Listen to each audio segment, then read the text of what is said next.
और क्या हाल है अभिषेक जी? बढ़िया है। इलेक्शन चल रहा है, बड़ी व्यस्तता है।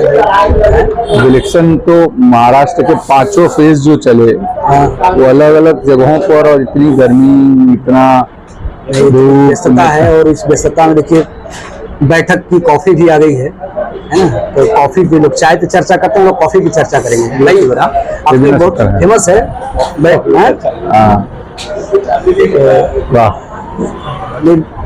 इस व्यस्तता तो बहुत है। कल मतदान भी है 5वें चरण का। कल मतदान है निश्चित तौर पर एकदम। हाँ, सारी पार्टियों ने तो एकदम ताकत होगी, और इतनी गर्मी में लोगों को इस बार बहुत मेहनत करना पड़ा, बहुत मेहनत तो है। हाँ, और पत्रकारों को ज्यादा करना पड़ा क्योंकि पहले 4 पार्टी होती थी, अब 6 पार्टी हो गई, 7 पार्टी, 2 शिवसेना हो गई, 2 शिवसेना हो गई, 2 थोड़ा कंफ्यूजन भी है मतदाताओं में भी। टेलीविजन में शिवसेना बोलते समय भले शिवसेना बोलो, लेकिन उसके आगे भी शिंदे लगाना पड़ता है। ये कौन सी वाली शिवसेना है? एनसीपी का वही है, एनसीपी में भी वही है। तो इसलिए होते हैं। और थोड़ी सी हम लोग करते समय आपके पास भी नहीं है। बिल्कुल। मैं थोड़ा सा ये समझना चाहता था अभिषेक जी कि आप अब तक जो 4 चरण के महाराष्ट्र में चुनाव हुए, और एक पत्रकार के नाते आप भारत एक्सप्रेस के ब्यूरो चीफ हैं महाराष्ट्र के, और महाराष्ट्र की पत्रकारिता में एक आपका भाई बड़ा नाम है। पॉलिटिकल एनालिसिस अभिषेक जी के बारे में कहा जाता है, भाई राजनीति की बड़ी अच्छी पकड़ जो है अभिषेक जी की है, अभिषेक पांडे। तो मैं आपसे ये समझना चाहता था कि 4 चरण के अब तक के चुनाव हुए, क्या माहौल किस तरह का लग रहा है? क्योंकि 4 चरणों का जो माहौल रहा ना, वो बहुत मिक्स रहा। इस बार कहे तो इस तरीके से रहा ना कि जो अपोजिशन रहा वो सिंपैथी क्रिएट करने की कोशिश करता रहा। मतलब सरकार को घेरने के लिए, उनके कामों पर घेरने के बजाय पूरा इलेक्शन ऐसा गया कि संविधान 400 पे हटा देंगे। हाँ, ये भी एक फैलाया गया। हाँ, फिर उसके बाद आरक्षण खत्म कर देंगे, और इसको आरक्षण दे देंगे, उसको नहीं देंगे। मतलब अपोजिशन में पूरा एक भ्रम और सिंपैथी कि देखो 83-84 साल में अनाथ कर दिया, उसकी पार्टी लेकर भाग गए। एक ये दूसरा, बाला साहब ठाकरे की पार्टी को पूरा चेंज कर दिया, और बाला साहब ठाकरे जो पूरा एक इन्होंने हिंदुत्व को लेकर पार्टी बनाई थी, उसको हाईजैक कर ले गए। तो उद्धव का वैसा रहा। कांग्रेस पूरे देश भर में संविधान बदलने की दुहाई देती रही। जबकि देखिए, मैं थोड़ा सा बीच में रोक रहा हूँ, अब संविधान बदलने की बात होगी। आप देखिए कि प्रधानमंत्री नरेंद्र मोदी जी ये अपनी कई सभाओं में साफ कर चुके हैं, और यहाँ तक अभी बीच में उन्होंने महाराष्ट्र में किसी सभा में उन्होंने कहा कि आज जो कुछ भी मैं हूँ, बाबा साहब के संविधान की वजह से मैं प्रधानमंत्री। देखिए क्या है, एक चीज एक क्लियर कट समझ लेना चाहिए। जनता को नेता मूर्ख समझते हैं। उनको लगता है कि वो जो कहेंगे जनता मान लेगी। मेरे गृह जनपद में एक पुल की मांग थी।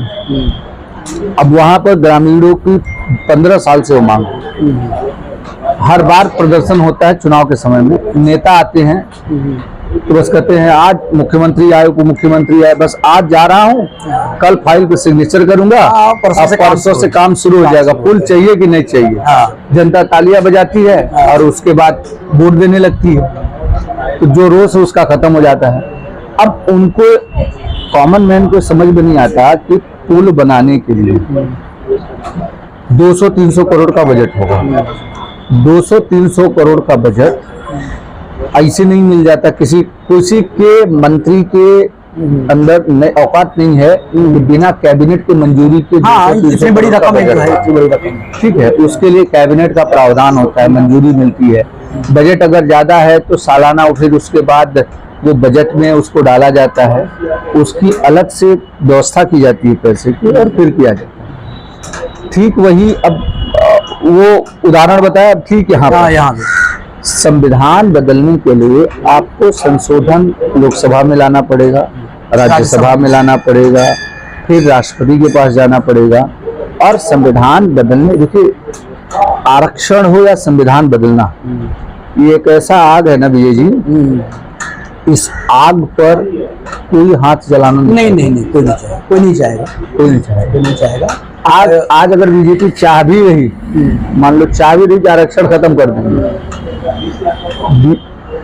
लोहिया जी ने कहा था पिछड़ा पावई सौ में साथ, जो पिछड़ों की बात करेगा वही देश पर राज करेगा। तो जब इस देश में लोगों को पता है कि ओबीसी राजनीति पर ही केंद्र की राजनीति टिकी, राज्य की छोड़ दो, केंद्र की राजनीति ओबीसी पर टिकी है, तो ऐसे में आरक्षण भले वो मतलब पटेलों को आरक्षण चाहिए, आज पटेलों को कमी है, मराठों को आरक्षण चाहिए, मराठों को कमी है, आज गुर्जरों को आरक्षण चाहिए, पश्चिम उत्तर प्रदेश और ये पूरा हिस्सा बड़ी तादाद में गुर्जर हैं, तो उनको आरक्षण चाहिए। तो आरक्षण बढ़ाना या घटाना या देना या न देना जो संवैधानिक प्रावधान है, अब यही संविधान बदल देना। संविधान बदलने का कोई प्रधानमंत्री कहे या न कहे, एक कॉमन मैन है, थोड़ा सा पढ़ा लिखा है, तो उसको ये पता है कि संविधान बदलने के प्रावधान इतना आसान है, इतना नहीं आसान। ये सिर्फ नेता समझते हैं जनता मूर्ख है, जनता मूर्ख। तो उसको बोलेंगे संविधान बदल देंगे तो लोग तालियां बजाएंगे और फिर तुमको जाके वोट देंगे, नहीं तो उनको संविधान, अगर संविधान बदलना होता विजय जी 14 में नरेंद्र मोदी पूर्ण बहुमत से आए, 19 में पूर्ण बहुमत से आए, अब इस बार तो उनकी पहले जैसी स्थिति नहीं रही। उसके बाद मतलब जब वो उन्होंने जब इतनी अपनी मजबूत स्थिति में नहीं हाथ लगाया, अब क्या लगाएंगे, और उसकी जरूरत है भी नहीं ना। अच्छा, एक मुझे बताइए कि महाराष्ट्र में अब देखिए ये अलग हो गए हैं, एनसीपी 2 धड़े में हो गई है, शिवसेना 2 धड़े में हो गई है, और कोई सिंपैथी ले रहा है, कोई असली शिवसेना, मतलब बहुत सारी बातें चल रही हैं इन सभी में। अभी आपने एक कल इंटरव्यू किया है देवेंद्र फडणवीस जी का, और मैंने पूरा देखा इंटरव्यू, और अभी मैंने रात में भी देखा, बढ़िया, आपको बहुत कम समय में अपनी सारी बातें उसमें रखी है आपने, और लगभग उनके मुंह से आपने सब बुलवा लिया जो लोगों को चाहिए, लोग जो मतलब जो सवाल जो आम लोगों के मन में जो सवाल है, और जो स्ट्रेट फॉरवर्ड है, और बिना लाग लपेट के, मतलब आपने सीधे सवाल किया, और फिर आपका एंडिंग में देख रहा हूँ बड़ा, मतलब कोई वो जैसे एक एंकर होता है, बड़े माहौल बना के नमस्ते, सीधे नमस्ते आपने कहा। अच्छा, अब आप एक बतौर पत्रकार, तमाम लोगों के आपके संबंध है, करीब भी रहे हैं, अपने करीब से लोगों को देखा भी है, समझा भी है, मुख्यमंत्री एकनाथ शिंदे जी को भी देखा है, शरद पवार जी भी हैं, उद्धव ठाकरे जी हैं, और देवेंद्र फडणवीस जी के साथ भी आपने काफी मतलब उनके कार्यक्रमों को अटेंड, हाँ, उनके करीब रहे हैं। उनका, देवेंद्र जी का, बाकी जो नेता हैं, इनकी कार्यशैली आपको कैसी लगती है? देखिए, अगर ओवरऑल पहले मैं 1 मिनट में ब्रीफ कर दूं। हाँ, Eknath Shinde non serious politician, मतलब वो 2 बजे बोलेंगे तो 5 बजे जाएंगे, 6 बजे जाएंगे। उस दिन संजय निरुपम जैसे बड़े नेता को ज्वाइनिंग करा रहे हैं आप, जो उत्तर भारतीयों का एक फेस है, क्योंकि आपके पास कोई बड़ा फेस था नहीं उत्तर भारत का, आप ले रहे हैं, 3 बजे का टाइम देके 7 बजे है, सब फ्रस्ट्रेट हो गए। समय का मतलब ये रीचेबल है, तो इतना रीचेबल है सीएम, इतना रीचेबल है कि वो आगे का टाइम टेबल क्या है, वो मुख्यमंत्री हैं, एक संवैधानिक पद पर बैठे हैं, उस पद की भी कोई गरिमा है। आप कॉर्पोरेटर से मुख्यमंत्री बने, ये आपका सफर बढ़िया है, लेकिन आपको थोड़ा सा अब जिस पोजीशन पे जाता है उस पोजीशन को सीरियसली लेना पड़ता है। उनकी कार्य पद्धति समझ गए आप।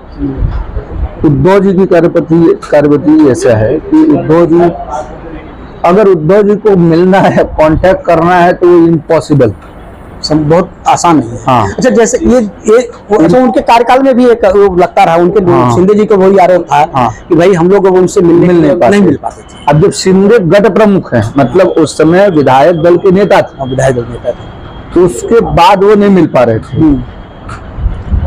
तो आम जनमानस कैसे और वन वे कन्वर्सेशन था, 2.5 साल आपने फेसबुक पर बोला, किसी की सुनी नहीं, ठीक है। अब आज जो है जब पार्टी टूट गई तो सबसे मिल रहे हैं, कर रहे हैं, तो आपका वो कार्यक्रम है। पवार साहब एक बहुत सीरियस पॉलिटिशियन थे, अपने समय की राजनीति में बहुत, लेकिन अब आज के परिप्रेक्ष्य में पिछले 15 साल से पवार की राज्य स्थिति थोड़ी सी नाजुक हुई, स्टेट लेवल पे पकड़ थोड़ी कमजोर हुई, क्योंकि अजीत पवार राज्य संभालते थे और सेंटर शरद पवार। तो अजीत पवार की स्थिति अपने जो पश्चिम महाराष्ट्र का पूरा इलाका है, जिसको हमेशा पवार साहब को कहा जाता रहा, हमेशा राजनीति में एक शब्द यूज किया जाता है, शरद पवार वो 2.5 जिले से 3.5 जिले के नेता, 3.5 जिले की उनकी राजनीति 2.5 जिले से 3.5 जिले, आधा पुणे, बारामती, सतारा और सांगली का मान लो, सांगली अभी वो आ गए तो सांगली, तो 2.5 जिले से 3.5 जिले हमेशा वो अपने पीक पर भी। जब शरद पवार अपने पीक पर थे, वसंतराव नाइक को जब उन्होंने धोखा दिया, सरकार बनाई, जो भी चीजें हुई उस समय, आज शरद पवार जब ये बातें कह रहे हैं, तो जो पुरानी पीढ़ी है, जो फडणवीस के बारे में बोलते हैं, अब जो पुरानी पीढ़ी है, जिन्होंने पुराना ये पूरा इतिहास देखा हुआ है, समझा हुआ है, सुना हुआ है, उनको लगता है कि यार पवार जी कह रहे हैं कि बीजेपी ने धोखा दिया, बीजेपी ने पार्टी तोड़ी, बीजेपी ने सब करवाया, मेरी पार्टी तोड़ी। अब दिक्कत ये है, इसके जनक महाराष्ट्र की सियासत में खुद शरद पवार खुद है ना, खुद शरद पवार है। 2 बार सरकार बनाई, दोनों बार तोड़ के बनाई। विदेशी मूल के मुद्दे को लेके कांग्रेस छोड़े, सोनिया गांधी का सबसे पहले विरोध करने वाले यही हैं, और बाद में सोनिया गांधी के साथ जाकर के सरकार में फिर से कांग्रेस भी ले, मतलब गंगा नदी में से सब निकले और फिर एक लेवल पे सब जगह घूम घाम के फिर गंगा नदी में विलीन हो गए। अब ये पूरी सियासत आपने समझी। अब फडणवीस की बात है। फडणवीस 2013 में जब वो मतलब प्रदेश अध्यक्ष बने, उसके बाद उन्होंने पार्टी को उठाया, पार्टी पे काम किया। पार्टी के बाद 2014 में इतने सब होने के बाद भी नाथा भाऊ थे एकनाथ खड़से, पंकजा मुंडे का सीएम बनने का सपना था, क्योंकि मुंडे साहब चले गए तो उनको लगा सिंपैथी गेन आएंगी। तावड़े थे, तावड़े जी को भी लगा इस तरीके से होगा। पार्टी ने फडणवीस को मौका दिया। उस समय फडणवीस के पास मुंबई में कार्यकर्ता जीरो थे, लेकिन फडणवीस ने 5 सालों के भीतर एक डेडिकेटेड सीएम की तरह फोकस रहे सिर्फ विकास पर। आज मुंबई में जो भी इंफ्रास्ट्रक्चर दिख रहा आपको, नितिन जी की देन थी कि मुंबई फ्लाईओवर बना, नितिन गडकरी जी की देन थी। नहीं तो आपको भी याद है, आप इतने सालों से हैं, कि सिग्नल क्रॉस करने में साउथ मुंबई में 3 घंटे लगते थे, समझे। तो चाहे कांदीवली का सिग्नल हो, मलाड का सिग्नल हो, ये हो, नितिन जी की देन थी, उन्होंने फ्लाईओवर बनाया। उसके बाद जब आवश्यकता पड़ी और अपग्रेडेशन की, तो फडणवीस को अगर हाईवेमैन कहा जाए, नितिन गडकरी की तरह इंफ्रामैन, जैसे गडकरी को हाईवेमैन कहा जाता है, वैसे इनको इंफ्रामैन या फिर मेट्रोमैन कहा जाए। इनको मेट्रोमैन, इंफ्रामैन कहा जाए, क्योंकि मुझे याद है कि उन्होंने अपनी कैबिनेट की मीटिंग्स में शुरू में, चूंकि हम लोग कवर करते थे, तो शुरू में उन्होंने ना मेट्रो की वो झड़ी लगाई, फलाना से फलाना जगह की मेट्रो, फलाना से फलाना जगह की मेट्रो। मतलब एक मेट्रो जो कांग्रेस के कार्यकाल में बनी थी वर्सोवा से घाटकोपर, वो मेट्रो बनने में करीब 9-10 साल का समय लगा, और उसका भी उद्घाटन जो है वो 2014 में इनकी केंद्र में जब मोदी सरकार आ गई, हाँ तो हम लोग चूंकि कवर किए थे, वेंकैया नायडू थे शहरी विकास मंत्री, तो वेंकैया नायडू ने ही उसको खोला था, और उस समय पृथ्वीराज चौहान थे सीएम, खोला था। उसके बाद से आज देखिए कांदी अंधेरी से दहिसर तक का जो हैवी ट्रैफिक एरिया है, आज इतनी भीड़ है कि मेट्रो लोकल ट्रेनों की तरह हो गई है, ठूस रही है। हाँ, लेकिन लोग लोकल ट्रेनों से निजात पा गए। वेस्ट में इस तरीके से पा गए, वेस्ट में भी अंधेरी से गए। फिर इन्होंने अंधेरी को कनेक्ट कर दिया वो नरीमन पॉइंट से, फिर उन्होंने कोपरी ये सब थाने कनेक्ट कर दिया, इधर दहिसर को मीरा भाईंदर और थाने से कनेक्ट कर दिया। तो ये पूरा जो प्रोजेक्ट क्रिएट किया, ये फडणवीस की 2014 से 19 की थी। कोस्टल रोड पर आ रहा हूँ, कोस्टल रोड पर इतना विरोध हुआ था उस समय में मछुआरों का, कि मछुआरों ने कहा 50 साल पहले जो योजना बनी थी, हाँ मतलब वो योजना बनी, लोगों ने घोषणाएं की, सरकार चली गई आई, उसके लिए विल पावर नहीं था। विल पावर बेसिकली कोई भी काम करने के लिए विल पावर की जरूरत है, और फडणवीस के अंदर सबसे बड़ी चीज मोदी जी की तरह ना विल पावर है। मतलब मुझे करना है तो करना है। 370 कोई समझ सकता था कि कोई हटा देगा? नहीं, किसी ने सोचा नहीं था। सोचा था, और सर से निकल गया। हाँ, राम मंदिर तो मान लो सुप्रीम कोर्ट का मुद्दा था, वो तो अलग इशू, लेकिन 370 को हटाना किसी भी सरकार के लिए संभव नहीं था। बड़ी आशंका था, लोग कहते थे हो जाएगा, कश्मीर जल उठेगा, कश्मीर अलग हो जाएगा, देश का हिस्सा अलग।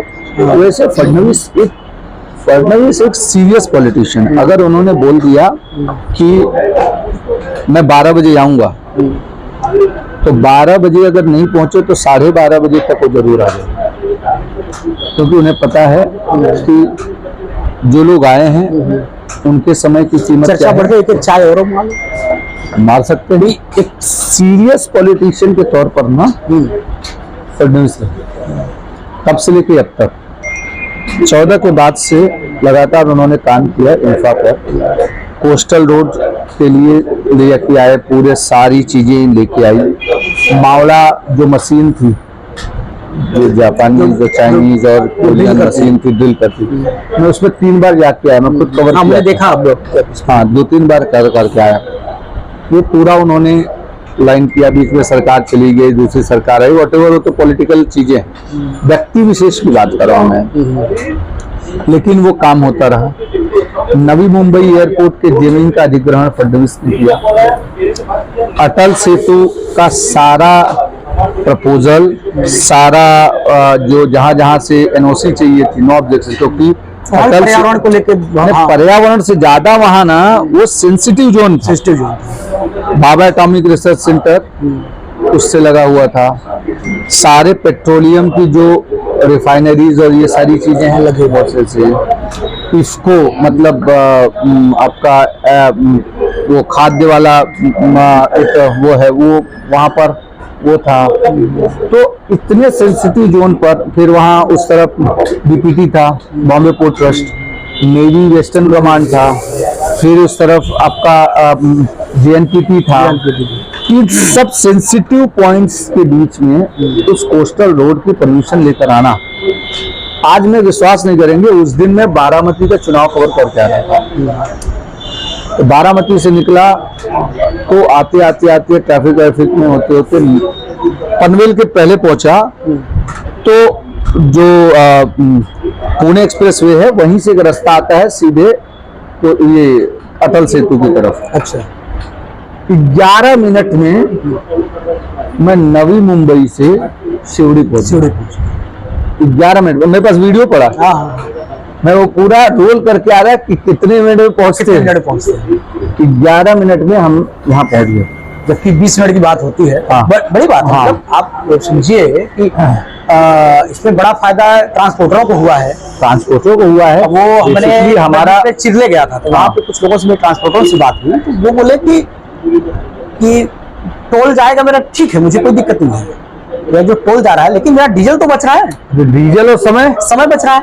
बोले मैं इतनी धूल में वो परेशानी, पूरा दिन निकल जाता है हमें वहां से होके यहाँ तक आने में। अब बताओ, ये इंफा है।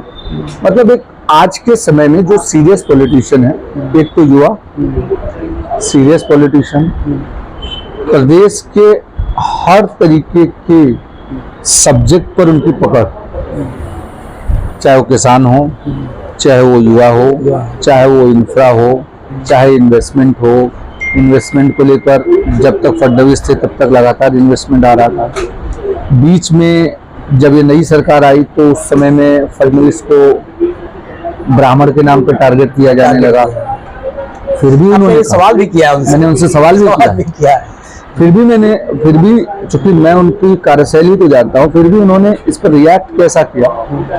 बोले देखो ब्राह्मण हूं तो हूं भाई, वो तो बदली जा नहीं सकती, बिल्कुल नहीं बदली जा सकती, और मुझे ब्राह्मण होने पर गर्व भी है, बिल्कुल होना चाहिए। लेकिन जो है मैंने इस प्रदेश को विकास के रास्ते पर लाया, प्रदेश ने हमें एक्सेप्ट किया और हर तरीके की चीजों को मैं प्रदेश के साथ खड़ा था, प्रदेश हमारे साथ खड़ा था।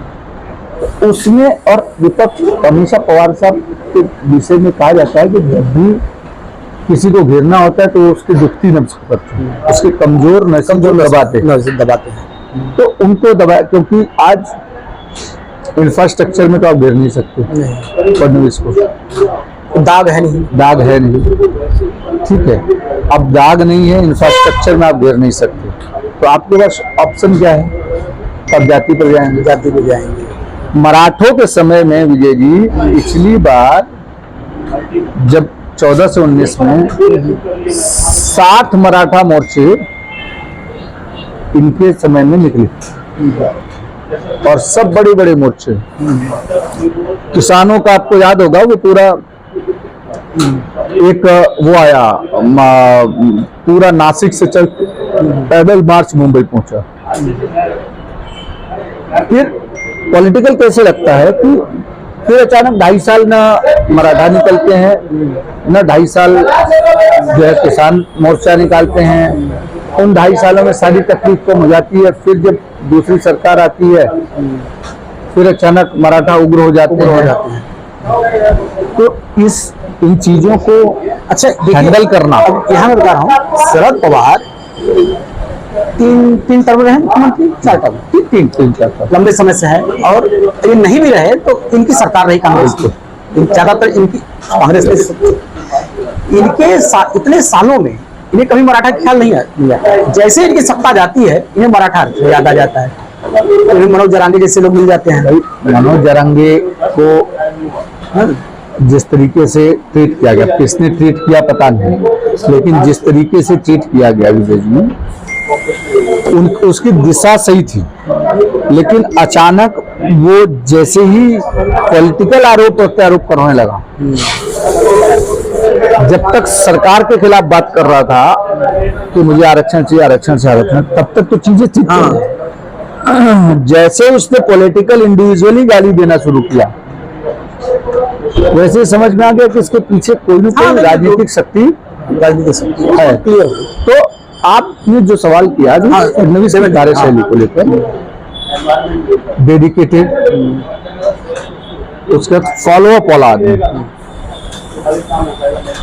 वाला आदमी, मतलब ये कि अगर विजय यादव को उन्होंने कह दिया कि ठीक है जाओ, तुम यहाँ चले जाओ, तुम्हारा काम हो जाएगा। उसके बाद अपने PA-PS के पास वो फाइल जाती है, PA-PS उस पर सिग्नेचर करते हैं, जिनको भी जो अथॉरिटी है, और कंसर्न डिपार्टमेंट के भेजने के बाद वो फॉलोअप करते हैं। विजय यादव को भी फॉलोअप करेंगे और कंसर्न अथॉरिटी को भी फॉलोअप करेंगे। देखो यहाँ थोड़ा सा शिंदे की कार्यशैली को लेकर बताना चाहूंगा कि विधायक लेटर लिख के जाता है, शिंदे साहब उसको सिग्नेचर कर देते हैं, उसको पढ़ते नहीं। अच्छा। मैं तो गवाह हूँ, पढ़ते नहीं, सिग्नेचर कर देते हैं और ऐसे पीछे पकड़ा दिए, ऐसे सिग्नेचर किए, ऐसे पीछे पकड़ा दिया। पीछे कौन ले लिया, कौन PA लिया, किसके हाथ में गया, कोई लेना देना नहीं, वो कहाँ गया पता नहीं। विधायक एक चुना हुआ 3-4 लाख का प्रतिनिधि है, 3-4 लाख वोटर से प्रतिनिधि है, चाय है ना। हाँ।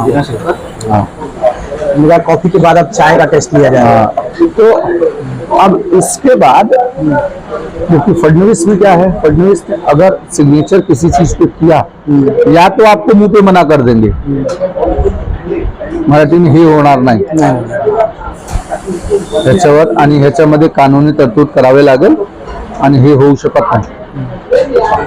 तो समझ में आ गया कि ये चीजें नहीं, क्योंकि वो सिग्नेचर करने के पहले तो पूरा लेटर पढ़ेंगे तो एग्जैक्ट है क्या, डिमांड क्या है और उस डिमांड की पूर्ति हो पाएगी कि नहीं हो पाएगी। वो दूसरा युवाओं में लोकप्रिय है। लोकप्रिय क्यों है? क्योंकि वो कम उम्र में सीएम बनने के बाद उन्होंने कंटिन्यूसली काम किया। 2.5 साल नेता प्रतिपक्ष रहे। उस समय में भी सरकार के विधायकों को सरकार की सिक्योरिटी में, सरकार की सिक्योरिटी में सरकार के खिलाफ वोट करवा देना आज के समय में चाणक्य अगर कहें ना, महाराष्ट्र की सियासत में 2 वोटिंग हुई। राज्यसभा की वोटिंग में मैं रात भर था, विधान परिषद की वोटिंग में मैं रात भर था। राज्यसभा की वोटिंग में भी विजय जी क्या हुआ,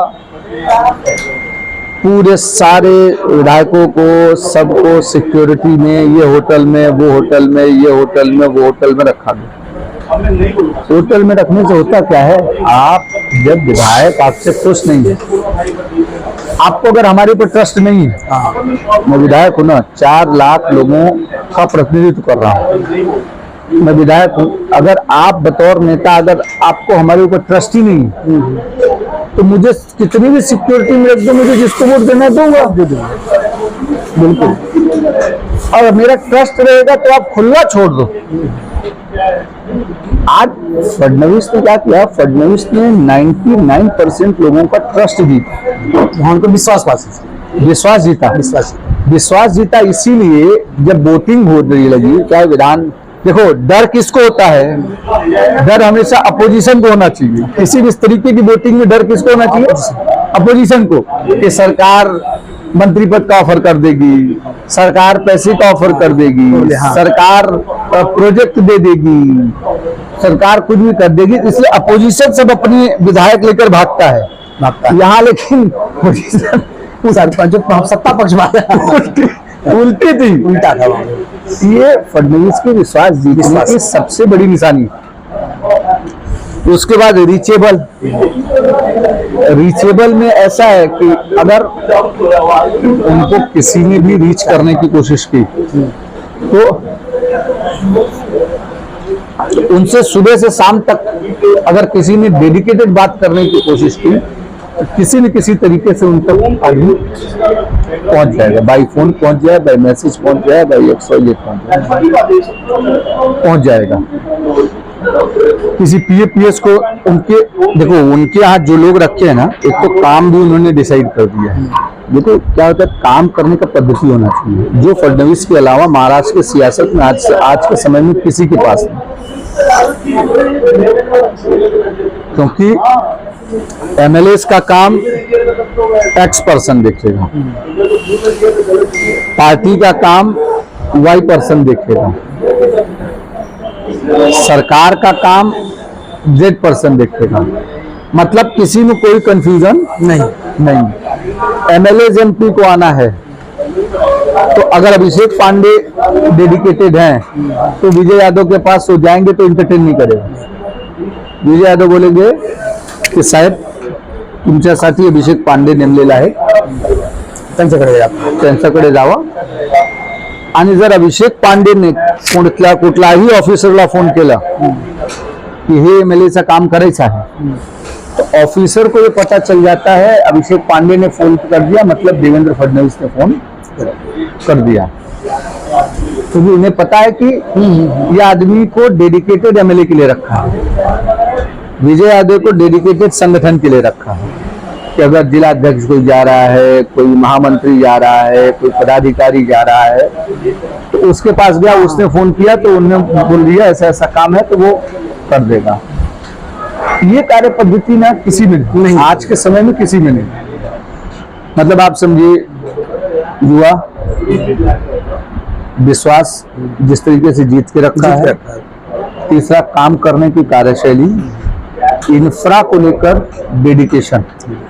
नागपुर मेट्रो फडणवीस की देन, पुणे मेट्रो फडणवीस की देन, मुंबई एमएमआर की मेट्रो फडणवीस की देन, कोस्टल रोड फडणवीस की देन, अटल सेतु फडणवीस की देन, समृद्धि महामार्ग फडणवीस की देन। ये अब अभी अभी अभी एक और आया है, उस पर काम शुरू है। एक इन्होंने देखिए एक बड़ा काम किया, ये उस समय इन्होंने अपने भाषण में भी कहा था, नीलवंडे बांध, कि मैं अपने जन्म से सुनता रहा कि बांध बन रहा है, बन रहा है, बन रहा है, मतलब 50 साल से ऊपर हो गए। देखिए मुझे में आपने सही सवाल एक पूछा, वो मैं आपको बताऊं। फडणवीस की छवि आज के समय में लोग इंफ्रामैन जानते हैं, लेकिन फडणवीस की असली छवि इंफ्रामैन से ज्यादा महाराष्ट्र को सूखा मुक्त करने के लिए डेडिकेटेड व्यक्ति के पास जलयुक्त शिवार, अपने यहाँ उत्तर भारत में बोलते हैं जलयुक्त शिवार। हाँ, शिवार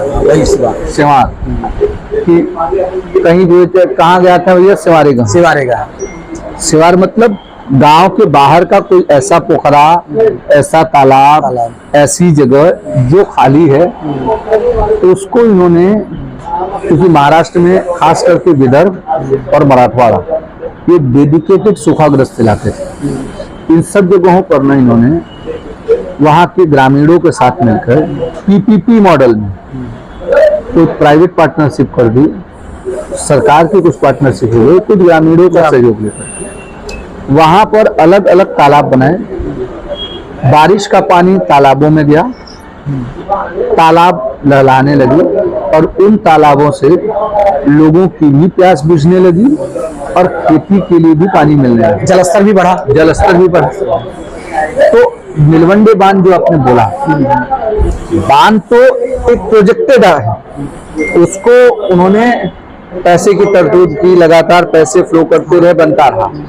लेकिन ये जो छोटे छोटे पॉकेट्स रहे ना, आज इसकी स्थिति ये है कि मराठवाड़ा जो मार्च के बाद, मैं तो कवर करने गया विजय जी, भीड़ में मुझे एक ऐसा जिला, ऐसा खेत मिला, 2.5 बीघे का खेत, शायद किसी फल की खेती थी, संतरा थी या फिर अनार था या सीताफल था, कुछ तो भी था। पूरी की पूरी खेती ना 5-6 फीट के, 6-6, 7-7 फीट के पेड़ बड़े हो के पूरे 2.5 बीघे खेत सूख गए, पानी के लिए, पानी के बिना सूख गए।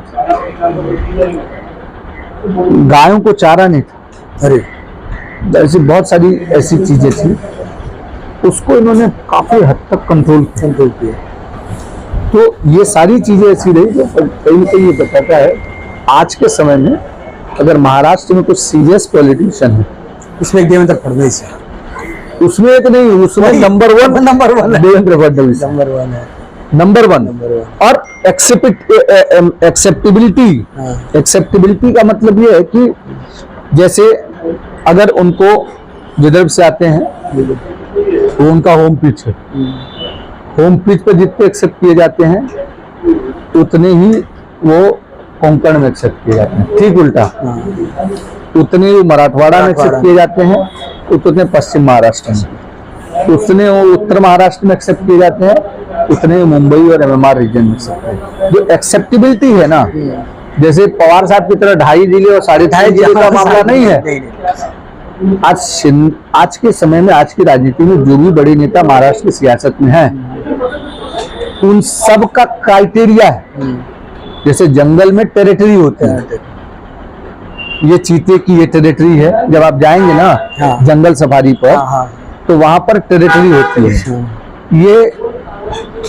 ये अश्विनी बाग की टेरिटरी है, वो तुमको बताता है, गाइड बताता है। ये अश्विनी बाग की टेरिटरी में हम जा रहे हैं, इधर आए तो ये फलाना बाग की टेरिटरी है, ये उनकी टेरिटरी है, उनकी से उनकी टेरिटरी में कोई नहीं जा सकता, पंजा मारेंगे, उनके टेरिटरी में कोई नहीं जा सकता। इन्होंने क्या किया, महाराष्ट्र की बाउंड्री तक अपनी पूरी टेरिटरी बना दी। और आज की परिस्थिति ये है कि आप स्टार प्रचारकों में ना फडणवीस को देखिए, योगी जी एक हिंदुत्ववादी और मतलब योगी और महंत के तौर पर जा रहे हैं, इंफ्रा के तौर पर देश भर में इनको प्रचार के लिए बीजेपी लेकर जा रही है। विधानसभा के चुनाव हुए 5 राज्यों में, मध्य प्रदेश, छत्तीसगढ़, राजस्थान, तेलंगाना गए। अच्छा, अभी मेरे पास इसमें तो हम लोग अचानक से मुलाकात हो गई, हम लोग चर्चा करने लगे चाय पे, तो मैं डाटा नहीं लाया हूँ। इसमें 90% विधानसभा क्षेत्र वो हैं जहां मध्य प्रदेश और छत्तीसगढ़, राजस्थान गए थे देवेंद्र जी, वो सारी की सारी सीटें जीत कर आई है। अच्छा, एक और देखिए, जितने इनके सुनने वाले, इनके फॉलोअर, चाहने वाले महाराष्ट्र में, इतने ही महाराष्ट्र के बाहर भी, क्योंकि महाराष्ट्र तो देखिए, महाराष्ट्र कॉस्मोपॉलिटन स्टेट है। अच्छा, जितनी इनकी मराठी भाषित हुई है, मराठी पे अच्छी, मराठी के साथ साथ हिंदी पर भी इनकी अच्छी कमांड। हिंदी की कमांड इसलिए है क्योंकि वो विदर्भ से आती है, और विदर्भ की बाउंड्री जो है, मतलब नागपुर की हिंदी और उत्तर भारत की हिंदी में बहुत फर्क नहीं है।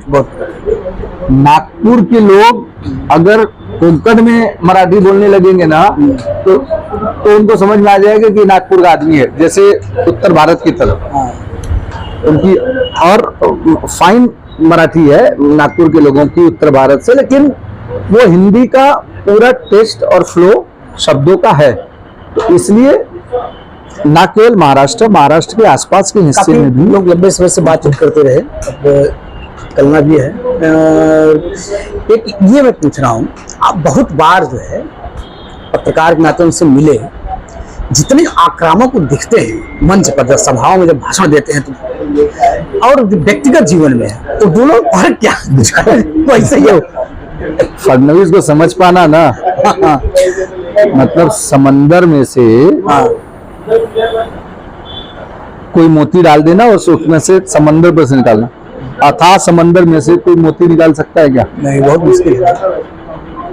उनको समझ पाना, वो विजय जी के साथ जो बात कर रहे हैं ना, वो अभिषेक पांडे बगल में बैठे हैं, उनको पता नहीं, इनको पता, मतलब हर आदमी उनसे कनेक्टेड है, लेकिन हर आदमी को वो उसके स्वभाव के हिसाब से ट्रीट करते। हाँ, उनका जैसा, अगले का जैसा स्वभाव होगा उस तरह से इनका व्यवहार उस तरह से। आज नेता वही मिच्योर है ना, विजय जी के क्या स्वभाव है, विजय जी की कितनी वो है उसको नहीं, बड़े कई मामलों में मैंने उनको बड़ा संवेदनशील देखा है। जैसे कि एक बच्चे का रायगढ़ से आया था, तो कौन सी बीमारी थी, सिलेथेमिया। फिर अब देखिए, वो मंचों पर इतने आक्रामक दिखते हैं ना, पूरा आक्रामक, लेकिन जब जाएंगे ना कुछ कहेंगे तो उनकी मुस्कुराहट, मतलब वो नक मुस्कुराहट, भले वो निगेटिव मुस्कुराहट हो, भले वो निगेटिव मुस्कुराहट हो, हर आदमी उनके पास जाएगा, साहब सर मैं देखिए मैं इतना काम कर रहा हूँ, मुझे एमएलसी दे दो। मतलब हो के अलावा वक्त देखता हूँ, हाँ देखता हूँ, क्या मुस्कुराना, वो उनके स्वभाव का एक हिस्सा है, सीरियसनेस का, कि किसी को निराश नहीं करना, शब्दों से किसी को ठेस न पहुंचे, उसकी कोशिश करना। लेकिन अधिकारियों का डर जितना फडणवीस में है, हाँ, विजय जी ये क्लियर कट लाइन है, अधिकारी किसी के बाप की नहीं सुनती।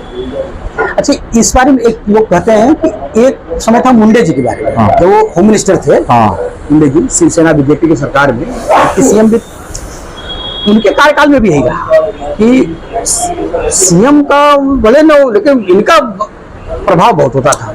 प्रभाव की अब मैं बता रहा हूँ ना, अगर अधिकारियों को डीसीएम का फोन चला गया तो अधिकारियों की औकात नहीं है कि वो उस फाइल को इधर उधर घुमा दे, क्योंकि सेक्रेटरीज में क्या है ना, सेक्रेटरी में क्या करते हैं, वो अपनी महत्ता जताने के लिए, इस विभाग का सेक्रेटरी उस विभाग का मंत्री है। मैं एक छोटा सा उदाहरण दूंगा, कोविड अपने पीक पर था, अपने पीक पर था कोविड, और राजेश टोपे बहुत जेन्युइन मेहनत कर रहे थे बतौर स्वास्थ्य मंत्री महाराष्ट्र के, बहुत जेन्युइन मेहनत कर, लेकिन उस समय जो स्वास्थ्य के सेक्रेटरी थे वो उनको सुनता ही नहीं था।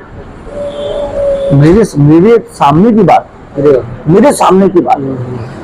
अब क्या वो स्वास्थ्य मंत्री जाकर के मीडिया में या बाहर मंच पे कैसे कहे कि हमारा सेक्रेटरी हमारा सुनता नहीं है?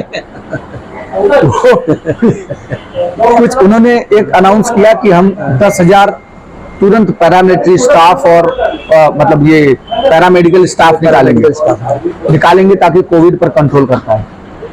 फाइल 1.5 साल उद्धव के केबिन में पड़ी रही और उद्धव को उनका सेक्रेटरी ब्रीफ करता था और इनको ब्रीफ नहीं करता था।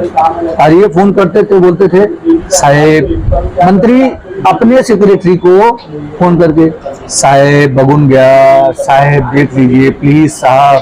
चले, मुझे ऐसा लगता है कि देखिए इसका एक अब और भी चीजें हो सकती हैं, मेरी अपनी समझ है कि अधिकारियों के समझ में है, एक तो देखिए पढ़े लिखे हैं, लॉ भी किए हैं, देखो इनको और इनको घुमा नहीं सकता। अच्छा, बाकी लोगों के साथ दिक्कत क्या होती है, ये घुमा जाते हैं। नहीं, बाकी लोग पॉलिटिशियन है। हाँ, पॉलिटिशियन है, बाकी लोग पॉलिटिशियन है, मतलब उनको उसकी जानकारी, शब्दों मतलब किसी चीज की जानकारी नहीं है डीप। हाँ, उनको जैसा कोई ब्रीफ कर दिया, हाँ, अधिकारी ब्रीफ करके चला रहे हैं।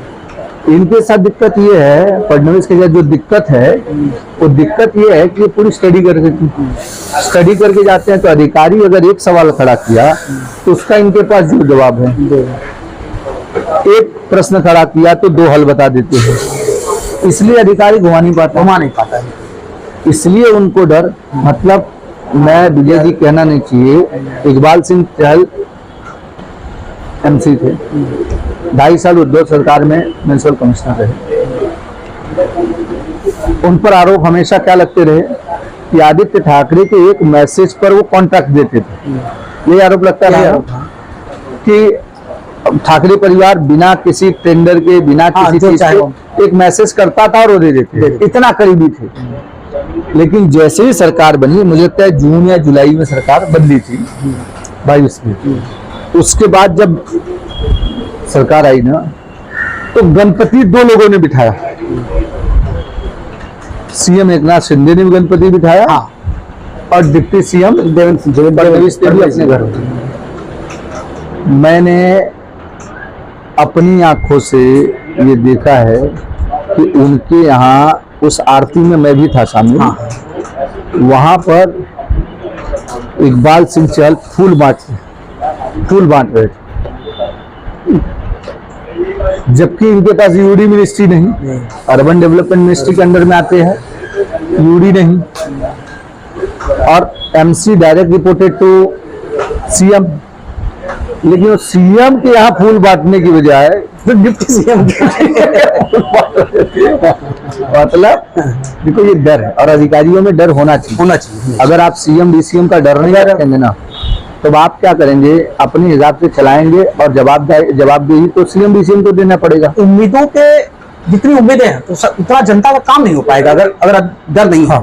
बिल्कुल, अगर CM DCM का जो भी मिनिस्टर है ये पूरा चलिए, बहुत सारी बातें हो गई है ना, और इसी के साथ हम लोग फिर निकला जाए। बिल्कुल, बहुत समय भी हो गया, आप भी व्यस्त हैं, चुनाव कल की वोटिंग है ना। चलिए बहुत धन्यवाद। चलिए, धन्यवाद।